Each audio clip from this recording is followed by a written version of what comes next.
Oh boy.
Chase, happy the Bear Day to you. I am excited that show has returned. Television is better when the bear is on. And every day with Bobby Pease is the Bear Day to me. Oh, hey-oh. Welcome to the Casual Hour. It's episode 428. We are recording this live. My audio is not coming in on the stream. Your audio is not coming in on the stream. What do you mean? What do you mean? Nothing? Nope. I don't hear myself. Talk? I'm talking. I hear you just fine. Nobody can hear me. Remember when we said this was going to be the first one without audio issues? Liar! Why okay, can't I can hear myself again. Yeah, you've been on the whole time for me. I don't know. I can hear myself now. Okay. You are Check the tape. You are on there. Check the tapes. You were here. You were very loud. I assure you were loud. All right. Well, let's try this again. It's June 25th. This is episode 428. Being loud doesn't always mean being heard, you know? Well, you would have thought you would have stopped talking by now. Chef. Yes, Chef. We are here to tell you about video games. This is a What You've Been Playing. If you're not familiar with that here at the show, we tell you about the games that we are currently playing and give you hot takes, honest takes, and what I would say hot takes, hotter dishes here in the Midwest. And we will be continuing that. Hot dish before? I've had a lot of hot dish before. Okay. It's not as prominent in the region of the Midwest we are. We're a little south of where hot dish is. Yeah. I've never called it a hot dish. No, we're casseroles. Yeah, we're a casserole county. It's a pop versus soda thing. Like it's the same shit. It's just it's dressed differently. So I am all for hot dish culture, even though we call it casserole. Hot dish summer. Hot dish summer, baby. God, forget brat summer. It's all about hot dish summer here at the Casual Hour. And we do have some hot dishes for you. We've got a few new games. We're going to check in on a couple things here. And the return of an old favorite in a few ways tonight. And, most importantly, a mystery game for Chase. So, buckle up, tune in, adjust your seats, listen to Frank Sinatra. Oh, wait, that's Chase's other podcast, which you should listen to. It's called Pilot Program, and we'll hear about that later on. I get to listen to Sinatra all the time. It's nothing wrong with that. Turns out when you pick very good podcast music, you just get to listen to very good podcast music all the time. Until you get shut down with it. Yeah, that's true. Well, let's get into it. We've got a few things to check in on. Really quick, we'll be brief about it. Dune Awakening, I am really enjoying that. I have moved as far north as I can. I am now in the aluminum industry. So I'm just beneath the end game stuff for that, and having a blast. Really enjoying it. My cousin joined up, and we've played it together a few times. And Dune Awakening continues to be a very fun video game. And we also went back this past Monday, which you should go and watch our video on demand, either on YouTube or right here on Twitch, for some more Steam Next Fest and Summer Games Fest demos. We had a really good time with that. Pretty surprised by one game individually called Ball Pit or Ball X Pit, I think is what they call it. Ball Cross Pit. Yeah, it was rad. Very, very cool video game. Lots of great demos are still out there. I think this is the longest I've seen them allow demos to continue past the Summer Game Fest, and I think that's really cool. So go check those out on Steam. You can find demos really easily. But outside of those things, there has been some games I've been playing, and even more to come next week. But Lightyear Frontier, you should know that video game when I say it to you. Do you remember that one? Are you talking to the audience, or are you talking to me? I'm talking to you. Say the name again. Lightyear Frontier. Lightyear Frontier. It's made by Frame Break. It came out March of last year. No. What? I saw one screenshot and I went, no, thank you. No, I know what this is already. I'm good. You were on the quick look with this. Was I? Mm-hmm. God. Yeah. Sure. So this game is still in early access, And I thought it was really cool when we played it. If you don't know what this is a farming sim, but the whole Yep, there thing, you go. the whole thing is that you have a mech that is supposed to be more like farm equipment. So think of like the body of a tractor with legs and arms. And it was really cool. Like it was a very good take on that genre, but people didn't like the on rails nature of it. Apparently, like I mean, it had good reviews, but for being a crafting game, people were trying to shoehorn in more creative building and Oh, like on rails in like you very linear progression of you got to do yeah, this before you yeah, do that before you do that. yeah. Like You had like a very very little choice. active, yeah, NPC kind of telling you, "Hey, you Sure. did a great job here. Here's the next thing that you can do." Yeah. It's time to Well, go to bed. yes, Oh, that it's a sort of different thing. game. Well, sure. But the dev put out this update called Shifting Gears. And it's almost like this complete pivot of what the game was. I will say it's been met with some sharp criticism, but also a lot of celebration. It's very divisive on the reception so far. There is a legacy mode, which is the original iteration of the game that you can still go and play. I would probably say do that because this update's really cool to me because it's very sandboxy. And I doubt you'll remember this, but you can get out of the mech. And there's a Yes, I whole do remember that. okay. I don't know So why you that's would. Being a well, mixer is great. Like yeah, I would rather agreed. be in a mech than not be in a mech. Agreed. It's different this time around. Like the mech actually requires fuel to run, which you could make fuel in the last game, but it was more for like other purposes on the farm. But now it's So they made it worse, is what you're saying. well, it's I think it's a bit more genre generic. If I could like, if you think about a crafting game, they kind of moved into that where you are building a house that's more designed for you when you're not in your mech. And in the other up, like the original, your mech was kind of it. Like that was the purpose of the game. You were doing this in your mech. Anything out of it felt very, very weird. But when you're building this farm now, like everything is to scale of a human body. So when you put a door down, it's like, oh, that's for you when you go in and have this cozy house. And I think it's unfortunately like this is going to be very sharp and I apologize for it, but the criticisms that you and I've had for where the wholesome direct has gone about everything has to be this formula, everything has to be this style, this feels like, hey, we're going to make this mode basically for that. Like this is just a generic, there's no story, there's no NPCs right now. We've increased the map size, but it's a little barren in some locations, and they've addressed that like, hey, we're going to add more to it. This was a big undertaking for us. I'm giving them a bit of grace because it quite literally is shifting gears for them.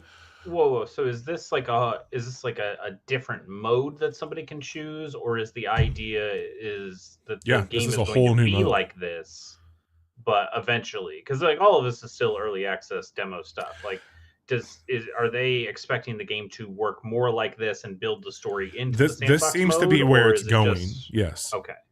So the like economy of it is you have this giant railgun on your farm that it's 7 or 8 planets, maybe 9, and it this planet requires 10 of this type of berry. And if you do that, like you unlock something, whether it's a building material or a new blueprint or a piece of your mech. So that's the game, is like you need to progress your arsenal of abilities now so you can go out and mine and craft the new stuff that these planets need so you can continue progressing like your ceiling. And the last game had like very bespoke kind of built out maps with these dungeons, and the land had this pollution on it that you had to like figure out how to get rid of. Like there was a lot of heart to it, while on rails are a bit narrow or thin for like those who really crave like building and automation. It was cool. And so if they leave it at 1.0, like call it a fucking prologue, a very long legged prologue, but call it that. Play this first, do our story, and then this is the end game. Kind of this endless build, go and do it. Like I think that could be cool. But I'm gonna put some more time in it. I'm balancing a lot of these types of games right now, which is both exciting and challenging. But this one is a good laid back. That is not a genre I would want to play. I would want to juggle multiple games with. That seems like I have my one of those, and I don't play the others. But I mean, you're Here's built how different in that case. here's how I would explain it to you. You're thinking about this in a way that would be difficult. I look at it more of like, I like indie music, and there's a lot of layers to that. There's indie hip hop, there's indie R&B, there's indie electronic music. I have indie rock, indie metal. Like, I like that genre of music and the subgenres that make it. And I think when I like crafting survival autonomous games, and there are different degrees of them. Like Dune is kind of like an action RPG with survival stuff. That's why I'm enjoying that right now. Then I have The Alters, which is more of like resource management, narrative driven. It feels a bit more of like a story, like art house film that I'm watching. And then this Lightyear Frontier is like, hey, smoke a little bit, unwind before bed, like just have a very like cup of tea type of game. And like, this is just your very chill out. So it's like, I listen to certain music when I'm in the mood for it. So like some mornings I want like a chill kind of like folky type start. Other mornings I'm ready for a little Daft Punk or something to that degree to get me going. Like it's that type of flavor for me when I think about this. Like it's a spectrum of things that kind of make up, like if you saw it, like, oh yeah, that's like alternative rock, or he's in the indie art house shit. These are my this is what I listen to, but there's different flavors of that music styling that I enjoy. That's probably the best way I can explain it. Okay. But what you're really here for is this mystery game. What is it? Is that what I'm here for? What is that game? You tell me what you think that is. It's not going to be anything I like. That is to be determined. In a lot of ways. I mean, Death Stranding 2. You texted me about it. So, I am playing Death Stranding 2. Yeah, that makes sense. On the fucking beach. Why are you doing that? That should be something I'm doing. Well, I'm not doing it. That's why I'm doing it. I'm doing I'm doing the Lord's work. God damn it. All right. For you as a refresher and for those listening, I thoroughly enjoyed the opening part of Death Stranding, basically up to the point where you had to start going through the mountain. I thought that first part was exhilarating and exciting and inventive in ways that like I had not seen yet. It looked great. It ran great. It had a style to it that I thought was snappy. The capture, the audio, everything about that was really like a spectacle. And then it became dumb, cumbersome, and up its own ass. And that's when you started liking it. Because you didn't. Whoa. Hang on, because you don't like all the building shit. You don't like all the crafting. I don't know. I liked it the whole way through. I just know that I shouldn't like it. I don't think it's a very good game. I just ended up liking it a lot. Yeah. I understand why you would call it a crafting game. I don't think it's a crafting game, but I get it. Well, look, I got a lot of grief for this because I said it was, what was the year? Is that 2021? 2019? I don't know. No, it was pre-COVID. Yeah, it was pre-COVID. Well, it was like right before COVID. Right. Well, yeah, because everybody was thinking, "Oh, how prescient is Kojima?" Yes. A reason that we all can't go outside. It's like, fuck off. Yeah. Like, yes. Yes, so, The Simpsons predicted everything. I guess. Sure. I had stated that year, which I think was 2019, that this was the best multiplayer game of the year, and I got fucking laid out for that by people because. Not by me. Not by you. Said that. You were well. We had a category, best Strand game. I don't even think it won. It didn't.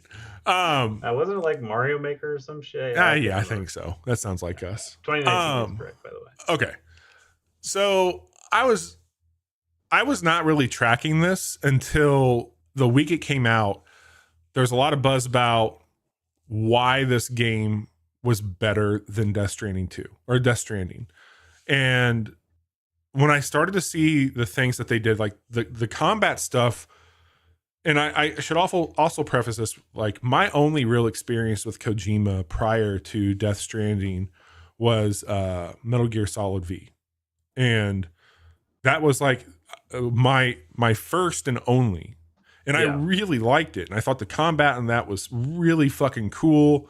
I liked the marking system and like stealthing around and like snatching people up. I thought that was all really cool.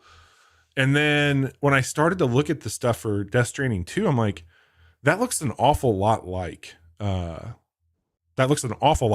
Gear Solid. That, like, the way that you are going into these Sure. bases and how you're taking people out. So my cousin's like, hey, I want to play this game. I really liked it. Would you want to split it with me? Because they make that very easy on PlayStation. And I'm like, sure, I'll do that. And man, I got to tell you, Chase, they have done some really cool stuff. Like, one, I'm pretty impressed with how good this looks and how well it runs on a PS5. I have launched a PS5 here, so no Pro Edition. It looks and runs fantastic. I think that they've done a really good job with the onboarding this time around, and they've removed the friction. Like, the game's cumbersome. Don't get me wrong. Like, you are a walking simulator balancing a bunch of shit. That's still there, but the menus and how you engage with that are over the top better. Like, it's one of the best turnarounds that I've seen with how they've organized it. So two things that stand out to me. The route planner is really spectacular. So you basically have this ring that you wear in your hand that interfaces into like more of a holographic ordeal.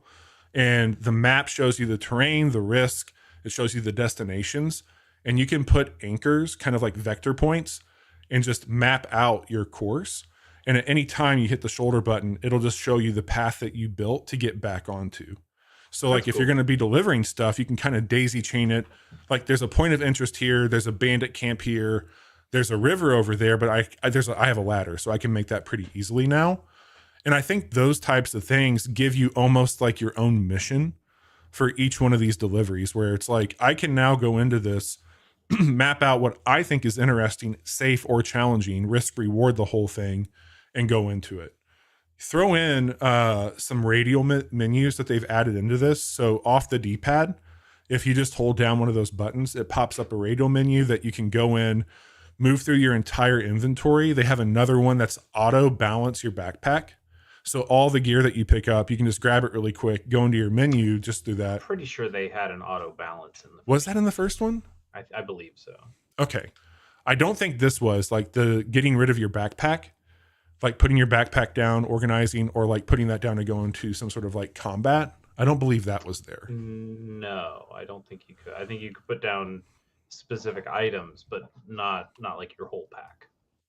Yep. So that's all there. And then the gunplay and the melee is done really well here. So you've got a block that you can kind of parry by, if you equip your strand, you can block and like wrap them up and have a power attack after it. The gunplay is really cool. Again, you're not killing anybody because of the void and meltdown thing that happens. But it's gorgeous. The landscaping, how you're going on these paths, so far all that's really cool. You're moving on to Mexico, so I don't know if you were aware of that. Like, you kind of been in hiding since the end of Death Stranding. You get found by Fragile. She started up her own company now called Drawbridge, and you're working with the UCA. I think that's what it's called, right? UCA. I honestly do not remember. So they want to expand this network that you built down into Mexico, and you have these conflicting appeals to, like, are you really wanting to help humanity, or are you just wanting to expand the UCA? And Fragile's company has been contracted to do this job because Bridges is no longer a thing. That's where it starts. That's what you're doing. I have gone into Mexico. The desert stuff is really cool. The sand effects are great, going back in and cleaning up after it. All that's there. I have only played like past the tutorial here, and I've been very, very impressed so far with what I've seen. I just don't know if it can stick the landing for me. I imagine there will be some bullshit story stuff that will. Troy Baker looks over the top too. Off. Yeah, well, that sounds about right. Yeah. I've just been in such a weird spot with this game. In like I said, I really enjoyed the first game, despite all the good reasons not to like it. Sure. And it continued to grow on me the longer I thought about it. But I also didn't have much desire in thinking about it again and like touching it again. I didn't play the DLC or like there was like a director's cut that added in some stuff. Oh yeah, I never played Um, any of that. there were some new missions and things that got added in that I had zero interest in playing. Um, the experience that people had like coming back to that game when there was just a bunch of strand stuff that people had Yeah, left in the world and like got to experience more of that. I didn't play much of that either. It's interesting. It kind of mirrored the way I played Metal Gear Solid V as well. That sure. you know I got in and did all of that game before all of the forward operating base bullshit Oh yeah, um, yeah, yeah, yeah. became like required and all the network features got forced into there. So I feel like if I ever went back to that game, I would probably have a much worse time than I originally did. But with Death Stranding, I've known that the second game's going to come out. Yeah, I've seen trailers and I thought, wow, those look really nice. But I've also just been in this weird limbo of I liked that first game. I could go for another game like that, but also I just am not thinking about that game at all. and I don't know if I want to jump back in or not. So I'm still kind of balancing it. I think I probably will end up playing this game at some point yeah, this year, but it has not been a priority. I didn't even actually remember the release date until you texted me this morning and said like, "Hey, did you download and buy that?" And I went, "Not yet. yeah. Maybe maybe I mean, someday." I'm But probably gonna play it again tonight. Like I've been thinking a lot about. So I've completed the first like underground bunker where you make your delivery, mhm. and I just kind of got some new gear from it. You can fabricate stuff a little bit more there now. They gave me some materials, and I'm mapping out my quest deeper into the next one. Um, but I think there's something cool here. I really do. Like, and I thought that about Death Stranding, and then I really didn't. So maybe that's going to happen here again. Everything I'm reading, though, it kind of it leans more into the things that I'm enjoying. Like, I think combat is way more prominent in this one and better realized. And I like what the I heard some stealth. people talking about the combat, and it sounds Yeah. like there are more options for the combat, but there is Yes. still only as much combat as you want there to be outside of the actual boss battles that you were in the first game as well. Of like, okay, well, you have to do combat now, but I still think you can avoid combat almost entirely if you want to. But just if you are doing a combat, there are just expanded options to make that better than the first game. Well, and as I was calling out, like I tried to avoid the bandit camp on my route planner. Yeah, And I was like, well, I'm just curious, like, what does it even a camp look like in this game? And when I went up onto the bluff that was near there, this is also kind of a compliment to the onboarding. It was designed in a way that it made it feel like I was intentionally trying to get around this, but the curiosity, they knew I would have this curiosity on their level design, I guess. Because when you get onto that bluff, they teach you about tagging enemies up there because you see them sure. for the first time. I'm like, oh, well, I wasn't even going to come up here. Like, this wasn't what I was going to do, but I'm like, mine as well. And then I was like, oh, there's only three of them. And this is more stealth, like tall grass coverage. I can get on board with this because that's exactly what I did in Metal Gear Solid. Like, I'm going to go down here, I'm going to wait, and then you come up behind them and you strand choke them out. They always drop something extra so you can equip it or pick it up, throw it on your back. I was carrying like 2 boots around my neck, which is really Yeah. funny from them. And I don't know, it's cool. Like I enjoy this part of it. Kojima, I still don't know if I fucking will ever understand that man. Nope, nobody is supposed to ever understand I that man. that's what I'm realizing here. So a lot of stuff still that I'm enjoying. Dune Awakening being probably the thing that took most of my time, but being very surprised by Death Stranding here. I'm hoping I can play Peak with you or somebody by our next recording because I'm seeing more and more clips of that and I'm falling more and Yeah. more in love with it. So that's on the lineup, and then I think next week we'll finally talk a little bit about maybe Split Fiction. I'm hoping. Okay. Well, maybe I'll try out Death Stranding 2 once I rewatch this 11-hour Death Stranding all cutscenes game movie 1080p HD. I raw dogged it. They have a thing at the beginning of the game where it's like, here's your Death Stranding recap. Yeah, but like I want the good stuff. This is made by Which Kojima. by mean which I mean I want all the bad stuff. Yeah, that's fair. Well, I'm gonna keep at it. I'll let you know if I hit a wall Sure. that I can't surmount. But I'm having a good time so far with it, and I was hoping to have a little zeitgeist with you on it right now and talk through things, but we'll that's never the case for us, I guess. So No, sorry. it's okay. I'm gaming, just not in the way you want. Yeah, you said that you've been playing games. I see one. Yeah, well, I mean, you don't want to hear about SD Gundam G Nope, Generation but I Eternal will again. if you want to tell me about it. Not really. Okay. I've put a lot more time into that game. I've put zero money into that game still, which I'm Living very clean. proud of. But I'm still just kind of playing what's there. They've announced new story pieces, more Gundam universes are showing up in that real soon. Cool. And my thoughts are basically the same. I like that I can collect all these units and characters from all these different universes, and it's fun to have. But man, do I just wish this was on my Switch and was a normal game and not gotcha garbage. Because I did go back also and went to play a little bit of G Generation Cross Rays on my Switch, and I was like, man, this plays so much better. It just doesn't have all the stuff and the shiny new things that Eternal does, and a couple of interesting mechanical things that Eternal has, and so it's like I guess I'm kind of playing both, but I'm not having the best time at either one of them because neither one of them is like the perfect thing I want.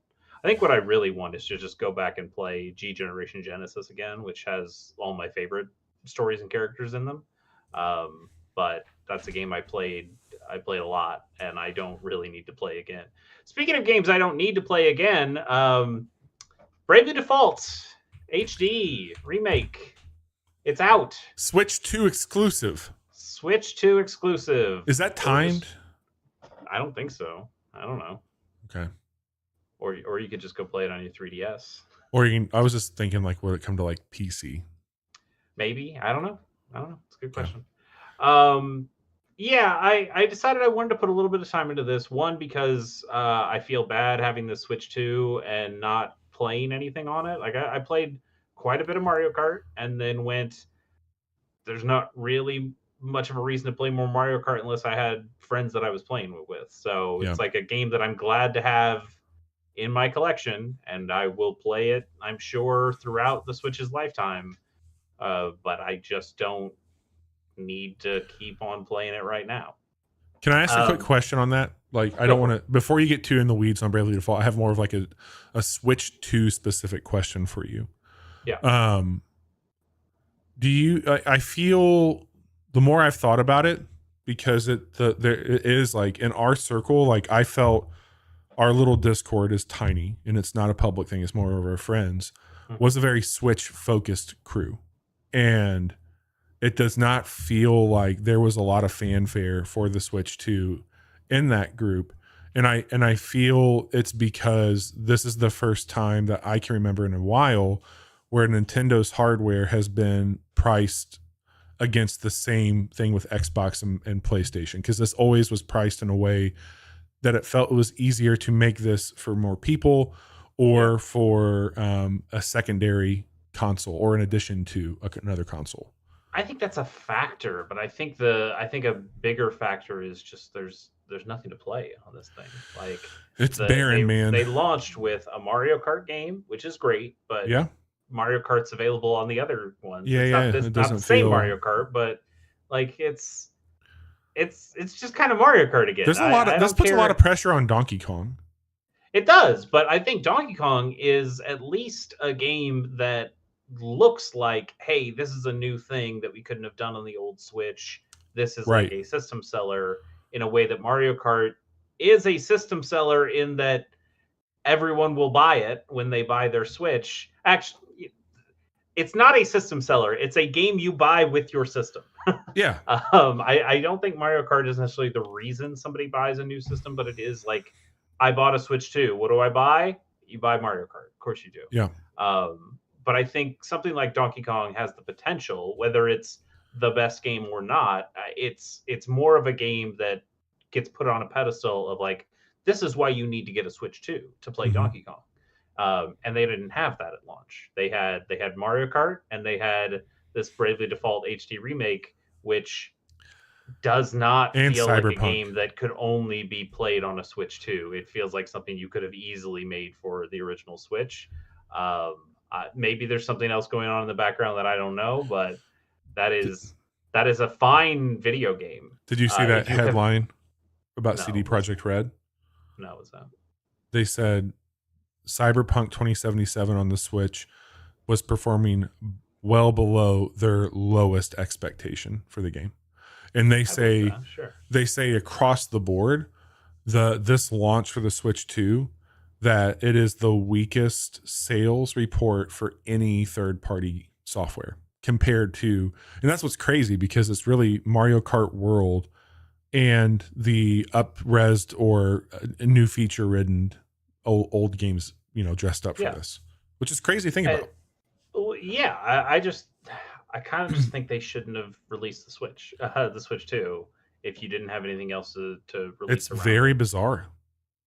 Yeah, it's still kind of baffling to me that they did it. I know Mario Kart's a sure thing, but is Bravely Default a sure thing? Here's the thing. This is a perfectly fine video game. This is a fantastic video game. It's one of your favorites, right? If you haven't played it before. Yeah. I love this game. Yeah. It's a game that Square took a chance on, and it blew up big in Japan, and it blew up big here on the 3DS, and it turned into a multi-game franchise, which had some ups and downs, but it's like, if you're looking for a classic Final Fantasy game, if you're playing a game like Final Fantasy 16 and going, this doesn't feel like Final Fantasy anymore. I don't like, it feels like they've lost the thread, which I feel that way about 16. This is a game that you plug in and you play, and you're like, holy shit, this feels like Final Fantasy. Like, they're even talking about Thundaga in here. Like, there's Final Fantasy shit in here. There's Phoenix Downs in here. And it's a really great game, but I've played it before. I know that's a pet peeve for you. Like, it is just because I feel the pull to be playing other things, even while and this doesn't feel substantially different enough. It's just dressed up, right? It's tough to say. It's been a while since I played that first game. I'm remembering things about this as I go through. It does feel kind of like a putting on like a warm jacket. Like, oh, it feels cozy. It's something you love. I could totally see myself going back and playing all of this game and having a great time.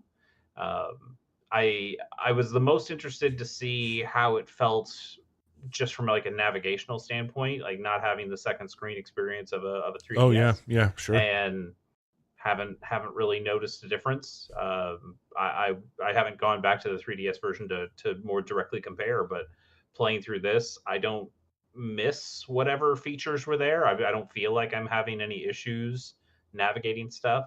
There are a couple of little nice quality of life things in here where you can like auto run instead of having always a novel feature. There's a couple of other little things in there that make the game slightly more comfortable to play. And that game already had a bunch of nice quality of life features to begin with. Like, it has double my encounter rate or half my encounter rate. So you can walk through dungeons to just grind if you want to, or if you just want to get to the next part, you can set it down. Apparently there are even items. I don't remember if they're in the first game or not, but there are items that can even set the encounter rate to 0% if you wanted to. Oh, so you're just cruising. Yeah, it's like, oh, right. I've just had a really hard fight. I don't have any items to heal my guys. Oh, sure, yeah. I need to get back to town and not get murked. Let's just set it down to 0 and run right back. I haven't gotten that item yet. I don't remember when it comes in. It might not even be in the first game, but I know at least I can cut it down to 50% and walk to town and not have to worry about it too much. It's great. It's good. It's a Yeah, good I mean, game. it was So good. It continues to be good. if you haven't played Bravely Default before, play Bravely Default. It's a fucking amazing Well, yeah, game. and would you say that this is now the best way to play it? Probably, yeah, yeah. So, Why I mean, not? I think when I look at this type of move, one, I think it's a smart move based on this feels at home on the Switch. Two, I would say it's the Switch has kind of done this really remarkable thing for Nintendo where it became this indie machine like never before. And I think for people, not that this isn't like a game that people need to consider that way, but I feel with the library and back compatibility that they have with the Switch on the Switch 2, like this makes an easy, like I buy games on PC that I've played elsewhere because I'm like, this is my library moving forward. And I could see somebody being satisfied to have this, but it still feels like, oh damn, to your point, Cyberpunk 2077, came out very loudly years ago.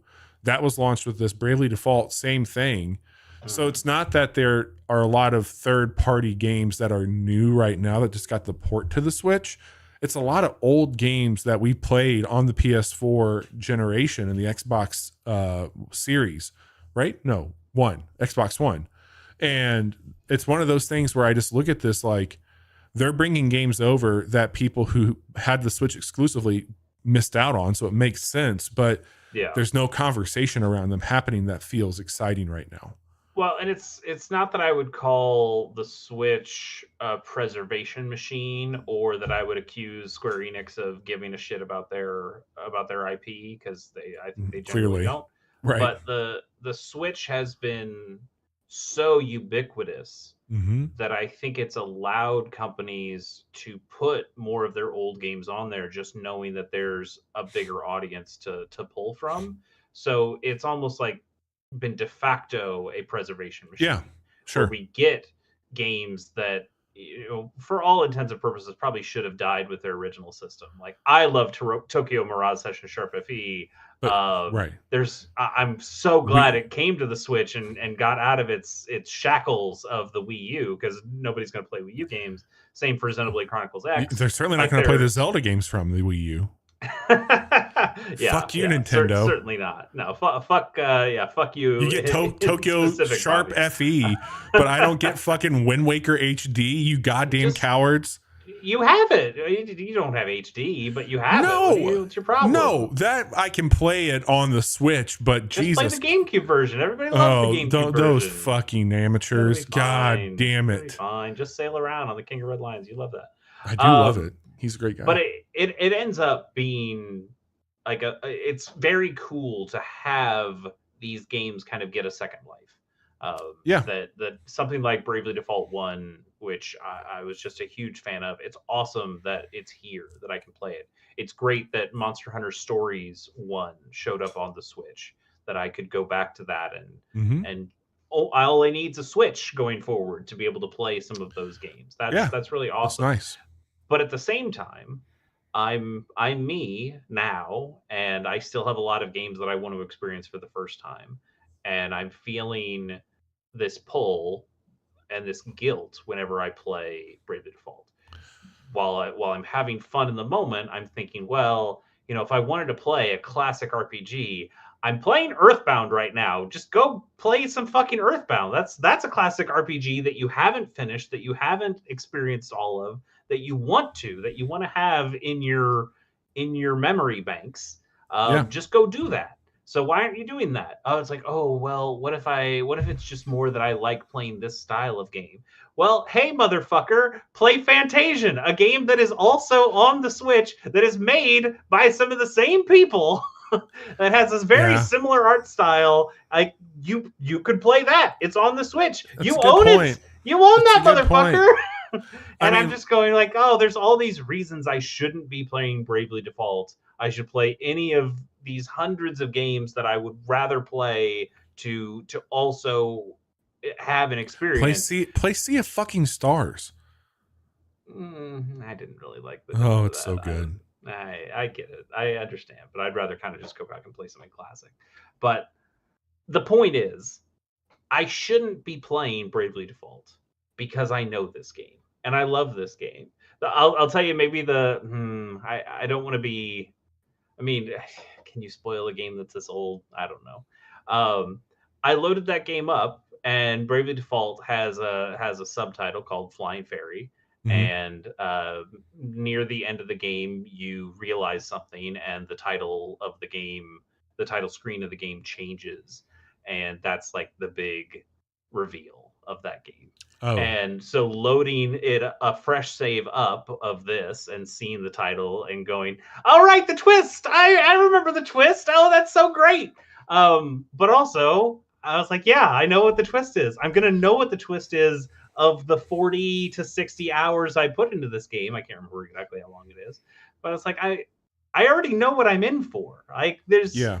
the value that I would get of playing this game is much less at this point, and it's just the kind of guilt. It's not even like we've talked about the podcaster's dilemma of always wanting to bring something new to the table, Right. and a big re-release like this is a good reason for the podcast for me to go like, oh yes, I played Bravely Default again. It's an excuse for content. But there still is that guilt that's not because of the podcaster's dilemma. It's just you could be doing so You much could be more. playing Persona 3 Reloaded.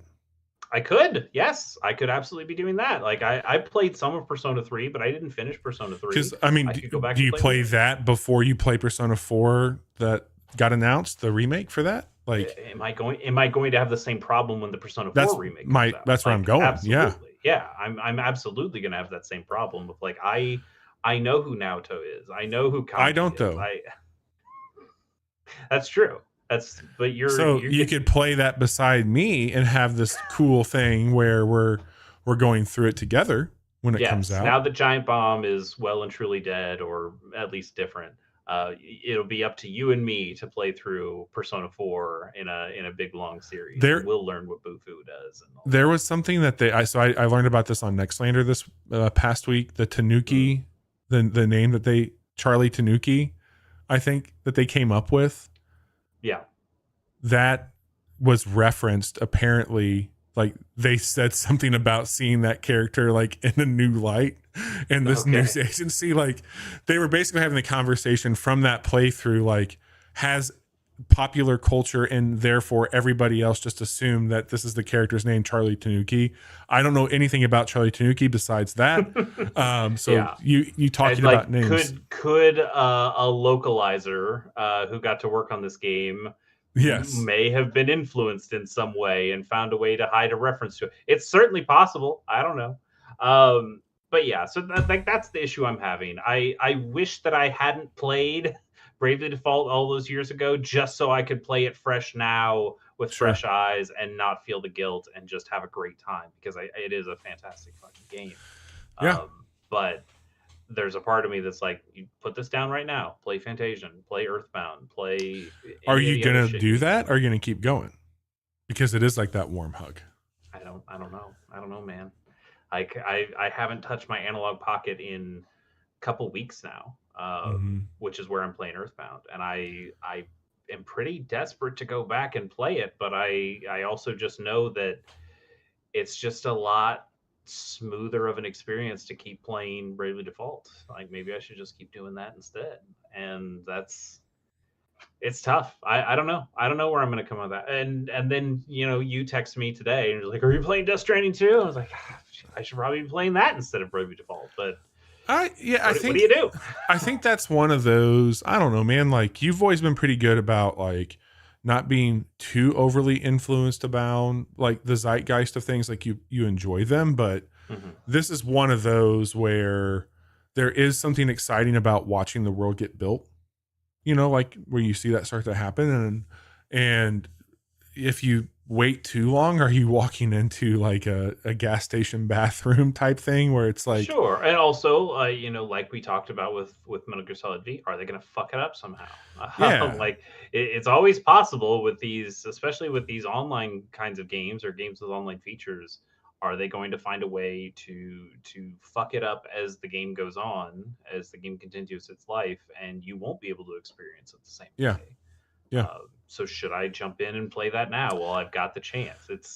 it's all tough calculus that you It do, is. but It it is. all also it's all for fucking video games. It's like it's oh, how do I want to be entertained today? So it's very much a Cry Me a River kind of I thing, but I think the still biggest tough. stress I'm feeling on that front is like I do feel um like I felt pressured to get the Switch 2, and I'm glad I did because they did sell out and they were hard my socks off.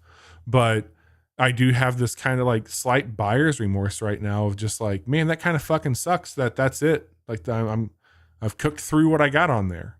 Yeah, like there will be a time where the Switch 2 is perfect. There will be a time Yeah. where the Switch 2 has can well, it won't be able to connect to my Pro controller, but it will be able to connect to my new Pro controller when I buy Yeah. that. Yeah. There will be a time where Genki will find the dock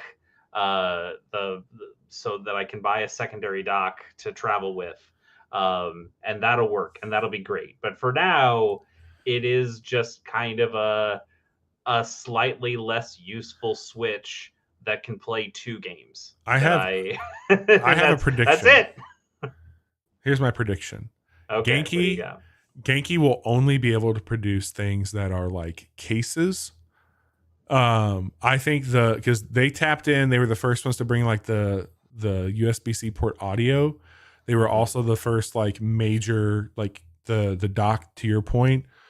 But I think that there's just like a hitman waiting on them from Nintendo that this It could be. is, I know they've already had like legal troubles that they've dealt yeah, with in as the soon as past, they but do something to like fuck with the dock or something, I don't but know. somebody like whether it's them or whether it's somebody else, like somebody needs to make a third party dock Oh, that's I agree. not I a agree. $1 billion like Yeah. Nintendo wants, and that doesn't have to force me to put the thing into like the bulky dock and can just Well, be. they made a whole case for that. So you could take, they gave you a shiny case built specifically for that bulky I'm not. dock and your I'm not. Switch. I'm not going to do that. I don't want that. I just What want. if it was a I just fanny want pack? ports. The I same just size, want. but fanny pack.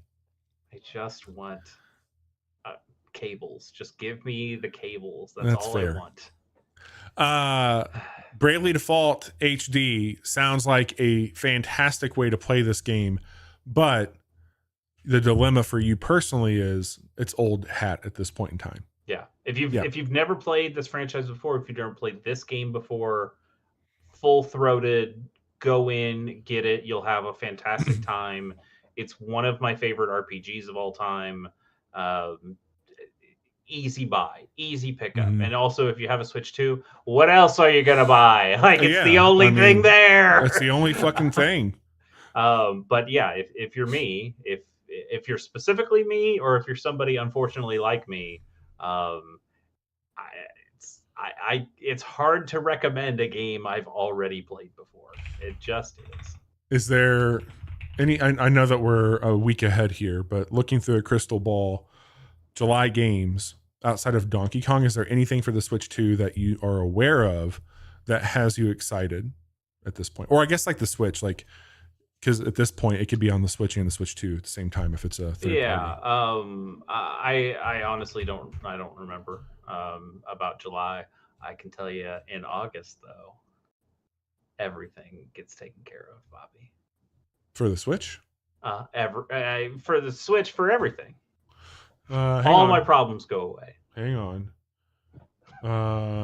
Sorry folks, what you can't see is me reading. Yeah, Bobby's taking a look. He's trying to grasp the tea leaves. Oh, Shinobi Art of Vengeance. No, nobody. Story of Seasons, Grand Bazaar. Nope. I know what it is. I'm just not. I He refuse to knows say what it. it is. August 25th, 28th, something like that. 28th, PS5, Yeah. Switch, and PC. Super Robot Wars Y. God damn it. Yes! God damn it. Bobby, God that's going to fix damn so it. many things. God I damn get it. to God stop damn playing it. G Generation Eternal because, hey, Super Robot Wars is basically just that game. I get to stop playing whatever the fuck I'm playing because, hey, it's a new video game. I get to play a brand new video game with brand new shit in it. Also, it's one of my favorite franchises of all time. It's gonna be perfect. It fixes me. This game will fix me, Bobby. Two things. Godzilla's One, in that game. I'm now realizing I probably need to change what I was going to do. on how I was going to be treating you after Grounded 2 comes out. But Grounded 2 comes out literally a month before this one, so I'll be very cautious on how I bring that up. But what I was going to, I'm glad we're doing this. We're going to talk more about it next week. But 2 weeks ago, you and I did another demo stream. You showed me, is it Ratatan? Was that what it was called? Mm-hmm. And you were talking about like Patapon is like this big thing. Like literally the next day. Announced. Yes. Yeah. So there is something that you can play on your Switch that's new-ish. It's not. It's the I know. 2 games that I've already played. And it honestly, has the same problem, Bobby. I know. Yeah. But you'll get to play Monument Valley on your Switch. That's exciting. Yeah, that's an exciting thing. I'm just looking right now for Switch stuff here that I think you would be excited about. I mean, there will be stuff. They're going to keep putting stuff out. It's not a lot though. Not a lot right now. Yeah, I mean, eventually they will fill out the software lineup for the Switch 2, and you'll feel good about having it, and you'll be glad you already have one. But at this moment in time, they haven't really given you a lot of good reasons to own a Switch. And I think Donkey Kong looks cool. I don't think it's necessarily the game for me, but I think it's going to be a good game that a lot of people are going to like, and that if I did pick up, I probably would also enjoy, even if it's not like this is a chase game. Well, there's another thing that could be coming out on the Switch later on this year that I'm going to ask you a question that's going to sound sarcastic, but it's not. Okay. I know it has crossplay. I know that people have been playing it and they've been very impressed with the directional change that Borderlands 4 has taken. And they have said that it has moved far away from the butt humor that it has become known for, in that it has brought in thoughtful RPG mechanics and that it has out-of-the-box crossplay. So what I will say is there's people I know that I have seen their take on it, and I saw their response to, like, let's say like anything from Borderlands like 2 to Wonderland. Like the second half of Borderlands 2 to today. Yeah. I guess my question to you becomes, I know you like Borderlands. If Borderlands 1, yes. If Borderlands 4 tonally could hit what Borderlands did, would you be excited? Probably not. One, because I think if I went to back to Borderlands 1 now, I would probably find a lot of that humor also cringe and hard to accept. I think it was just a right place, right time for me. Like, it hit me at the right life stage of being like a dumbass in college who just liked that kind of shit. The other problem is that Randy Pitchford still runs that company and has a large say in what goes into Borderlands. And that person has completely lost any respect or trust that I had in him. And I didn't have a lot to start Randy with. Pitchford's a fucking weirdo. So I'm gonna say a pretty hard pass on Borderlands 4. And this is coming from a guy who watched the Borderlands movie. I'm aware. I have been hurt recently, Bobby. I am aware. Okay. Well, I know we're getting here at the end of the show, but I had a few hypotheticals there as we were dipping our toe back in the Switch. To recap, we did cover Dune Awakening briefly, the Steam Next Fest demos. Please go watch our prior streams. We have 2 Monday episodes where we played those. I gave an update on the new Shifting Gears update for Lightyear Frontier. Talked about Death Stranding, and Chase is on the fence for that one still. And Chase is still chipping away at what's the one you're playing on your pocket? Not Everhood. Earthbound. Thank you. There you go. Everhood is related, though. You would not have Everhood without... Everhood was certainly inspired by Earthbound. Yes, absolutely. Okay. But mostly you are having a good, frustrating time with Bravely Default, more frustrated with the state of the Switch than the game itself. Correct. Yeah, I'm having a perfectly fine time with the game. I'm having a perfectly... And you think we should play it if you've not played it? Yes, I'm having a perfectly rough time outside of the game with my own existential crises. Fair. Well, let's go here to the credits and let folks know what's going on. This past Monday, as I mentioned, more demos. Tonight we've been playing those video games. I may be able to sneak in a stream on Friday if we do not go to this dinner thing that was for a wedding we're going to be part of, which it sounds like we might not with the heat. He says we. I'm not a part of that. Yeah, he means his family. The royal we. Yeah.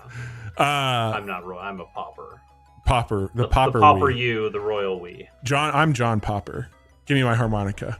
But yeah, I may be streaming something on Friday night if we do not have this obligation to the wedding. That's why I had tentatively said I would not be streaming. So keep an eye out there. And I will just say next week is 4th of July on Friday. I will probably do a morning stream that morning. That way I can go do the festivities that evening. So that's the plan right now. You can got fingers. While I have all of my digits. God, that's always so scary and gross. You can follow along with all of our stuff there. Keep an eye on Blue Sky, where we post our schedule every week if you want to stay up to date for those of you listening. Chase, we talked a little bit about Pilot Program earlier in the episode. Why don't you tell us about Pilot Program and some of the other cool stuff you do? Sure. Yeah, we were going to record a new episode of Pilot Program. Pierce had something come up, so we had to push it again another week. So we will check back in next week and try getting it done, and then hopefully I can get it edited and out real soon after that. So look forward to that. We're going to be talking about Rocko's Modern Life. I'm really excited about it. Hell yeah. I think it should be a really good one. So look forward to that. Shows.acast.com/pilot program for that one. And then I've also got a YouTube channel, Chase K Plays, where currently Bobby and I are playing through Haze Light's Split Fiction in a series we call Stranger Than Split Fiction. It's been great. It's been a lot of fun, and we are so close to the end. There is a new episode that came out today or Wednesday if you're listening to the podcast version of this. So go and check that out. What happened in that one? We lost our balls. We lost our balls. We both. It was kind of the big focus on the trauma each one of our characters had. That's right. We really and kind of like I would say purging it, like coming face to face with it. Yeah. And now we are being invaded by the CEO of this company, and we have to escape out of whatever this reality is that we're in. Yeah, like shit is really hitting the fan at this point. So I think we did look it up, and we are like right near the end. So this should be it. Yeah, I think we should be one more episode, maybe two if things go wrong, but I think it'll probably just be one more episode, and then I was really sure of exactly what I was going to play next for Chasing K Plays, and then somebody else started playing a very similar game, and I kind of didn't want to just have my thunder taken from that. And also, I thought of a different game that I think I would rather play instead. So now I'm kind of between two games that I might play, but I'm kind of excited to play one. So we'll take a look at that, and I'll let you know. But that'll be in a couple weeks. Right on. Well, we are the Casual Hour. Thank you all for tuning in. We may be back Friday, but we will certainly be back on Monday. And Chase and I have a few cool ideas for a new series. We don't know if we'll kick it off this Monday. We might dip our toe back into a favorite. But there is a potential series for Casual Monday coming up here very